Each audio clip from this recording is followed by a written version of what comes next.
வணக்கம் மக்களே, நம்ம சேனலை ஃபர்ஸ்ட் டைம் பார்க்குறவங்க மறக்காமல் சப்ஸ்கிரைப் பண்ணிக்கோங்க. இப்போ நம்ம பார்க்க போகிறது சிந்து பைரவி தான். நம்ம சிவா பார்த்திங்கன்னா, என்னடா இது ஹாஸ்பிட்டலில் போக முடியுது அப்படின்னு சொல்லிட்டு வீட்டில் ரொம்ப வருத்தத்தில் உட்காந்துட்ருக்காங்க. அதே மாதிரி நம்ம மினிஸ்டர், அதாவது சிவா காப்பாற்றின அந்த மினிஸ்டர் பார்த்திங்கன்னா, நம்ம ஸ்னேகாவோட ஹாஸ்பிட்டலில் போயிட்டு ஸ்னேகாவோட அப்பா கிட்ட நடந்த உண்மை எல்லாத்தையுமே சொல்லிவிட்டு, ஸ்னேகா இனிமேல் டாக்டராக ப்ராக்டிஸ் பண்ணக்கூடாது அப்படின்னு சொல்லிட்டு வந்துடுறாரு. இனிமேல் அந்த பொண்ணால் ஏதாவது பிரச்சனை வந்துச்சு அப்படின்னா உங்கள் ஹாஸ்பிட்டலை நான் இழுத்து மூடிடுவேன் அப்படின்னு சொல்லிட்டு மிரட்டிட்டு வந்துடுறாரு. நம்ம சிவா மினிஸ்டர் பார்த்திங்கன்னா சிவா கிட்ட மன்னிப்பெல்லாம் கேட்குறாரு. அதேமாதிரி சிந்து செஞ்ச உதவி எல்லாத்தையுமே சிவா கிட்ட நம்ம மினிஸ்டர் சொல்கிறாரு. சிவா பார்த்திங்கன்னா அப்படியே சிந்து அப்படியே காதலோடு பார்க்குறாங்க.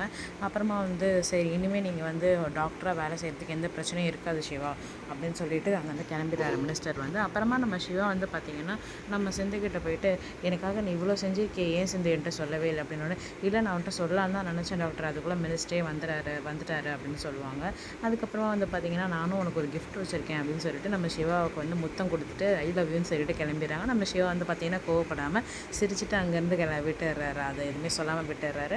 அதேமாதிரி நம்ம ஸ்னேகா அடுத்த நாள் ஹாஸ்பிட்டலில் பார்த்துட்டு பார்த்திங்கன்னா, இனிமேல் நான் உன் மூஞ்சில் முடிக்கணும்னு நான் முடிக்கவே கூடாதுன்னு நினைக்கிறேன். உன் மேலே இருந்த காதல் எல்லாமே போயிடுச்சு. இனிமேல் உனக்கு அந்த பழைய சிவா கிடைக்கவே மாட்டான் அப்படின்னு சொல்லிட்டு நம்ம நம்ம ஸ்னேகா கிட்ட பார்த்திங்கன்னா கோவமாக பேசிட்டு அங்கேருந்து கிளம்பி வந்துடுறாரு. இதுக்கெல்லாம் நடுவில் பார்த்திங்கன்னா சிவாவோட அம்மா மகா பார்த்திங்கன்னா, எப்படி இதெல்லாம் ஸ்னேகா தெரியாமல் தான் பண்ணியிருப்பா, ஏன்னா அவள் தெரிஞ்சு பண்ணிட்டான்னு நம்ம அவளை வெறுத்துட்டோம் அப்படின்னா அந்த டைமண்ட் நெக்லஸ் எல்லாத்தையும் அவள் கேட்டுருவான் அப்படின்னு சொல்லிட்டு அவங்க பார்த்திங்கன்னா ஸ்னேகா கால் பண்ணி, நீ அதெல்லாம் எதுவும் கவலைப்படாதம்மா, அவன் ஏதோ கோவத்தில் பேசுகிறான் அப்படின்னு சொல்லிட்டு நம்ம ஸ்னேகா ஆறுதல் சொல்கிறாங்க. நம்ம சேனலை சப்ஸ்கிரைப் பண்ண நமக்கு ரொம்ப நன்றி. சப்ஸ்கிரைப் பண்ணாதவங்க மறக்காமல் சப்ஸ்கிரைப் பண்ணிடுங்க.